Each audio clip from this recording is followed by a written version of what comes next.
नमस्कार। Current affairs के इस वीडियो में आपका स्वागत है। आइए देखते हैं करंट अफेयर्स को। पुनर्गठित राष्ट्रीय सुरक्षा सलाहकार board NSAB national security advisory board के नए अध्यक्ष के रूप में किसे नियुक्त किया गया है? Air marshal PM Sinha, lieutenant general AK Singh, Alok Joshi, B Venkatesh Varma. तो इसका उत्तर होगा आलोक जोशी। राष्ट्रीय सुरक्षा सलाहकार बोर्ड निम्नलिखित में से किसे इनपुट प्रदान करता है? रक्षा मंत्रालय, गृह मंत्रालय, राष्ट्रीय सुरक्षा परिषद सचिवालय, कैबिनेट सचिवालय। तो इसका उत्तर होगा C राष्ट्रीय सुरक्षा परिषद सचिवालय।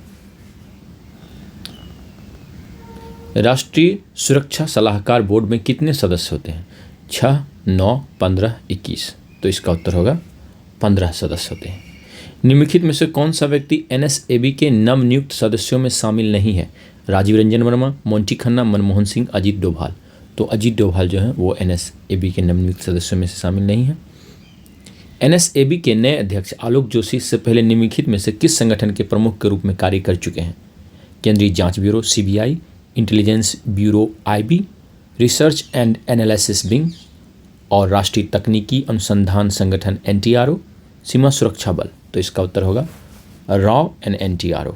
वो research and analysis wing RA&AW और राष्ट्रीय तकनीकी अनुसंधान संगठन नेशनल टेक्निकल रिसर्च ऑर्गेनाइजेशन के प्रमुख रह चुके हैं।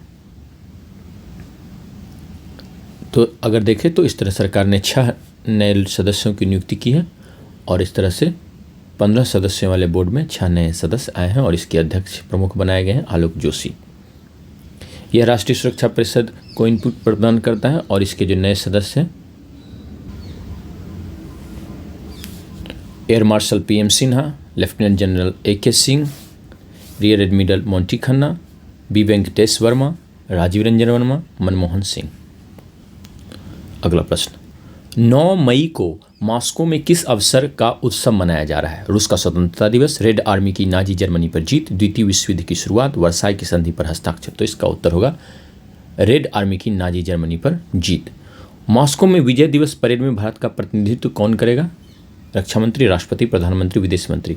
तो इसका प्रतिनिधित्व करने वाले हैं रक्षा मंत्री। प्रधानमंत्री मोदी को निमंत्रण दिया गया था लेकिन अब रक्षा मंत्री प्रतिनिधित्व करेंगे भारत का। सोवियत संघ ने जर्मनी के खिलाफ हमला किस वर्ष किया था जिससे द्वितीय विश्व युद्ध का अंत हुआ? 1943, 1944, 1945, 1946। तो इसका उत्तर होगा 1945। जनवरी 1945 में सोवियत संघ ने जर्मनी के खिलाफ हमला शुरू किया था। इस वर्ष रूस में विजय दिवस समारोह कौन सी वर्षगांठ मनाया जा रहा है? 75वीं, 50वीं, 70वीं, 80वीं। तो इसकी 80वीं वर्षगांठ मनाई जा रही है। द्वितीय विश्व युद्ध के दौरान 8 मई को सेनाध्यक्षों ने किस पर हस्ताक्षर किए थे? वर्साई की संधि, जर्मनी के बिना शर्त समर्पण के दस्तावेज, वॉर्सो की संधि, अनाक्रमण संधि। तो इसका उत्तर होगा जर्मनी के बिना शर्त समर्पण के दस्तावेज पर हस्ताक्षर हुए थे। 8 मई को यह हस्ताक्षर हुआ था और इसलिए 9 मई को विजय दिवस मनाया जाता है। यूरोप में कई जगह 8 मई को ही मनाया जाता है। हाल में देहांत होने वाले सनी थॉमस कौन थे?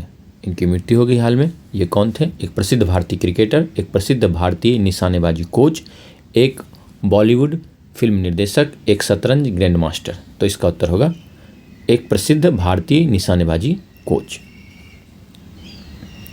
सनी थॉमस को 2001 में कौन सा प्रतिष्ठित पुरस्कार मिला था? अर्जुन पुरस्कार, पद्मश्री, द्रोणाचार्य पुरस्कार, राजीव गांधी खेल रत्न पुरस्कार। इन्हें द्रोणाचार्य पुरस्कार मिला था। हाल ही में चर्चा में रहा वेव्स का सबसे अधिक संभावित अर्थ क्या है? World association of visual entertainment studies, world audio visual and entertainment summit, world wide alliance for video and e sports, western audio visual exhibition society. तो इसका उत्तर होगा world audio visual and entertainment summit. प्रथम विश्व दृश्य श्रव्य और मनोरंजन शिखर सम्मेलन कहाँ आयोजित किया जा रहा है? नई दिल्ली, मुंबई, कोलकाता, चेन्नई। तो यह मुंबई में आयोजित किया जा रहा है। वेव्स 2025 शिखर सम्मेलन का प्राथमिक लक्ष्य क्या है? भारतीय पर्यटन को बढ़ावा देना, भारतीय तकनीकी प्रगति को प्रदर्शित करना, भारत को वैश्विक मीडिया, मनोरंजन और रचनात्मक नवाचार केंद्र के रूप में स्थापित करना, मनोरंजन उद्योग में पर्यावरणीय मुद्दों पर चर्चा करना। तो इसका उत्तर होगा भारत को वैश्विक मीडिया, मनोरंजन और रचनात्मक नवाचार के केंद्र के रूप में स्थापित करना। वेव्स 2025 शिखर सम्मेलन निम्नलिखित तिथियों पर आयोजित होने वाला है। 1 अप्रैल से 4 अप्रैल 2025, 1 मई से 4 मई 2025, 1 जून से 4 जून 2025, 1 जुलाई से 4 जुलाई 2025। तो ये 1 मई से 4 मई 2025 को आयोजित हो रहा है। ऑरेंज इकोनॉमी क्या है? कृषि और खाद्य उत्पादन पर आधारित अर्थव्यवस्था, खनन और प्राकृतिक संसाधनों पर आधारित अर्थव्यवस्था, रचनात्मकता, संस्कृति और नवाचार पर आधारित अर्थव्यवस्था, पर्यटन पर आधारित अर्थव्यवस्था। तो यह रचनात्मकता अर्थात क्रिएटिविटी, संस्कृति और कल्चर और नवाचार इनोवेशन पर आधारित अर्थव्यवस्था को ही ऑरेंज इकोनॉमी कहा जाता है। ऑरेंज इकोनॉमी को अन्य किस नाम से जाना जाता है? Creative economy, climate resilient economy, core economy, kinetic economy. तो इसे क्रिएटिव इकोनॉमी के रूप में भी जाना जाता है। क्रिएटिव यानी जिसमें कुछ भी नई रचना की जा रही हो बौद्धिक शक्ति का प्रयोग करके। निम्नलिखित में से कौन सी गतिविधि ऑरेंज इकोनॉमी का हिस्सा नहीं है? ग्राफिक डिजाइन, सॉफ्टवेयर डेवलपमेंट, तेल और गैस निष्कर्षण, फिल्म निर्माण। तो इसका उत्तर होगा तेल और गैस निष्कर्षण। यह ऑरेंज इकोनॉमी का हिस्सा नहीं है। आप अगर देखें तो ग्राफिक डिजाइन में भी बौद्धिक शक्ति का प्रयोग करके कुछ नया बनाया जाता है। सॉफ्टवेयर डेवलपमेंट और फिल्म निर्माण भी ऐसा ही है।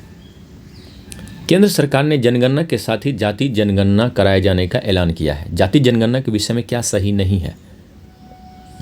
ए 1881 से 1931 तक अंग्रेजों ने भारत में जाति जनगणना करवाई थी।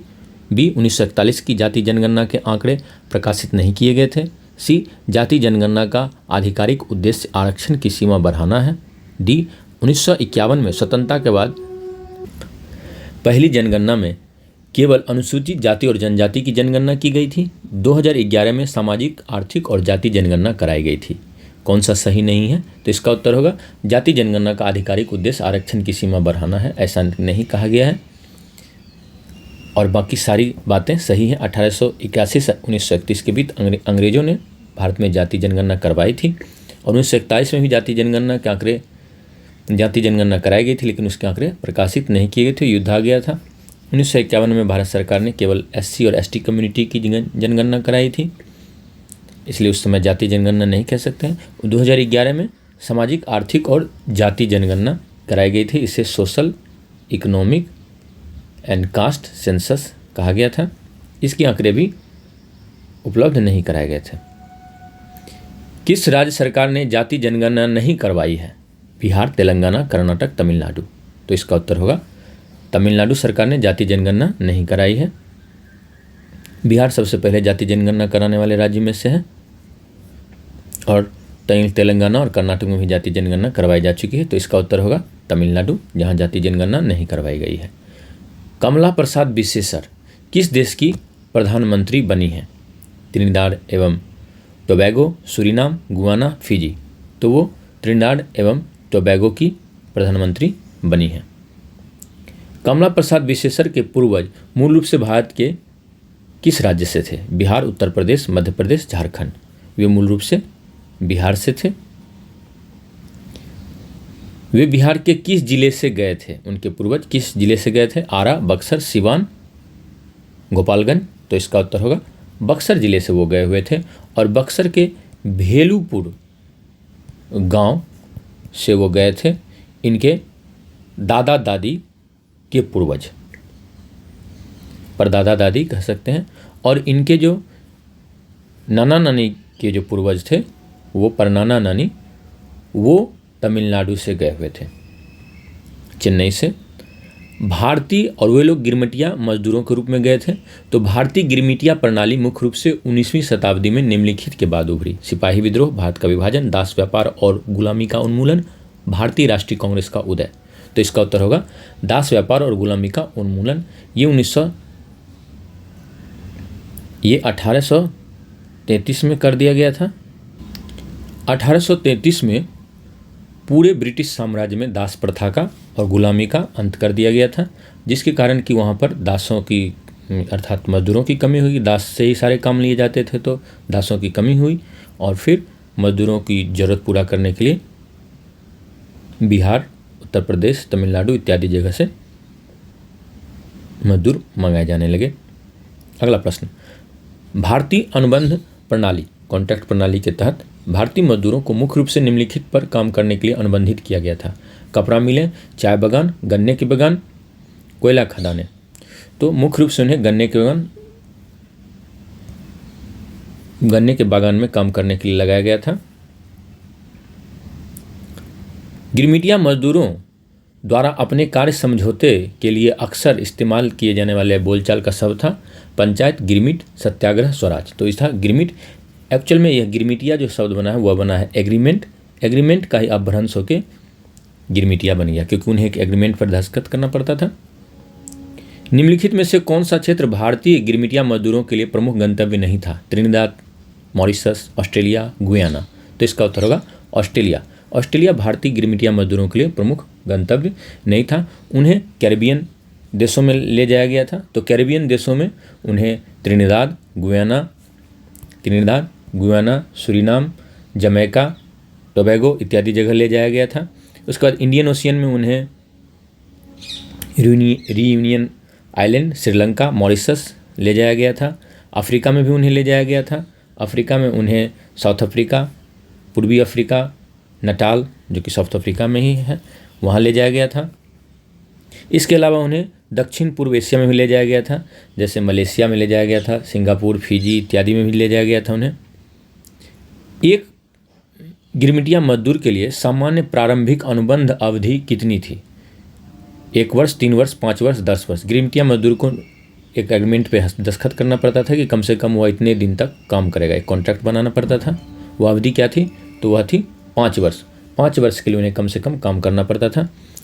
गिरमिटिया मजदूरों की स्थिति अक्सर इस प्रकार की होती थी: उच्च मजदूरी और कम कार्य घंटे, तेजी से उन्नति के अवसर, कठोर कार्य स्थितियाँ और कम वेतन, गुणवत्तापूर्ण शिक्षा और स्वास्थ्य सेवा तक पहुँच। तो इसका उत्तर होगा कठोर कार्य स्थितियाँ और कम वेतन। मजदूरों द्वारा गिरमिटिया प्रणाली के प्रतिरोध में शामिल थे बागान मालिकों के साथ शांतिपूर्ण वार्ता, तोड़फोड़ और पलायन, तुरंत भारत वापस लौटना, धनी ट्रेड यूनियनों का गठन। तो इसका उत्तर होगा तोड़फोड़ और पलायन। गिरमिटिया मजदूरों ने जब प्रतिरोध शुरू किया तो उन्होंने तोड़फोड़ और पलायन का रास्ता अपनाया। एक प्रमुख भारतीय नेता जिन्होंने विशेष रूप से दक्षिण अफ्रीका में गिरमिटिया श्रम प्रणाली के खिलाफ सक्रिय रूप से अभियान चलाया था, वे थे जवाहरलाल नेहरू, महात्मा गांधी, सरदार वल्लभ भाई पटेल, रविन्द्रनाथ टैगोर। तो वो थे महात्मा गांधी। उन्होंने दक्षिण अफ्रीका में गिरमिटिया श्रम प्रणाली के खिलाफ अभियान चलाया था। भारतीय गिरमिटिया प्रणाली को आधिकारिक तौर पर कब समाप्त किया गया? 1857, 1917, 1947, 1991।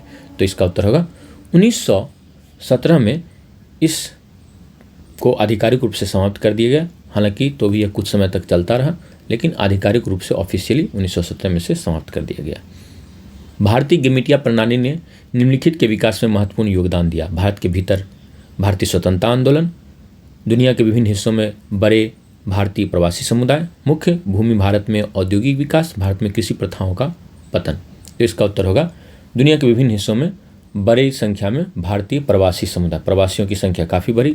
USTR के अनुसार बौद्धिक संपदा अधिकार संरक्षण और प्रवर्तन के मामले में भारत को क्या माना जाता है? दुनिया की सबसे अच्छी प्रमुख अर्थव्यवस्थाओं में से एक, तेजी से सुधरती प्रमुख अर्थव्यवस्था, दुनिया की सबसे चुनौतीपूर्ण प्रमुख अर्थव्यवस्थाओं में से एक, लगातार मजबूत प्रमुख अर्थव्यवस्था। तो इसका उत्तर होगा दुनिया की सबसे चुनौतीपूर्ण प्रमुख अर्थव्यवस्थाओं में से एक मानता है USTR IP के मामले में, इंटेलेक्चुअल प्रॉपर्टी राइट्स के संरक्षण और उसको लागू करने के मामले में।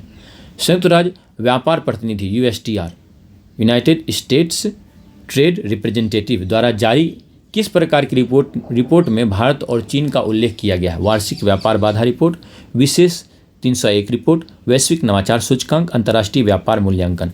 तो यह होगा विशेष 301 रिपोर्ट। USTR जो है वह ही यह स्पेशल 301 रिपोर्ट जारी करता है और इसी रिपोर्ट में वह बताता है कि कौन से ऐसे देश हैं जो कि इंटेलेक्चुअल प्रॉपर्टी बौद्धिक संपदा अधिकारों के मामले में अच्छे से कार्य नहीं कर रहा है। इस सूची में उसने भारत और चीन को भी शामिल किया है।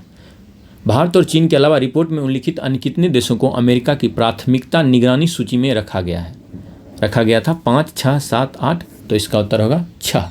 भारत और चीन के अलावा 6 और देश हैं, तो टोटल 8 देश हैं, लेकिन भारत और चीन के अलावा अगर देखा जाए तो 6 देश हैं और इन देशों को प्राथमिक निगरानी सूची में रखा गया है।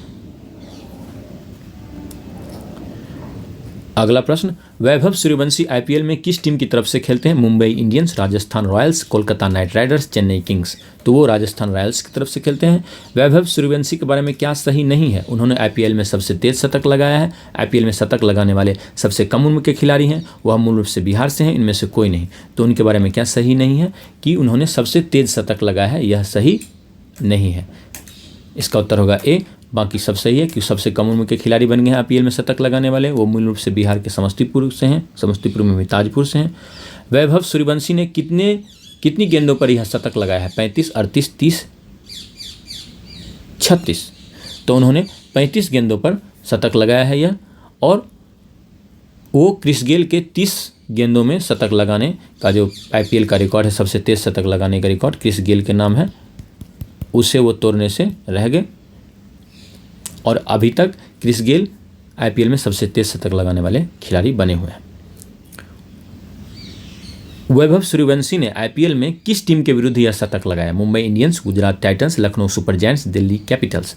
तो उन्होंने गुजरात टाइटंस के विरुद्ध यह शतक लगाया।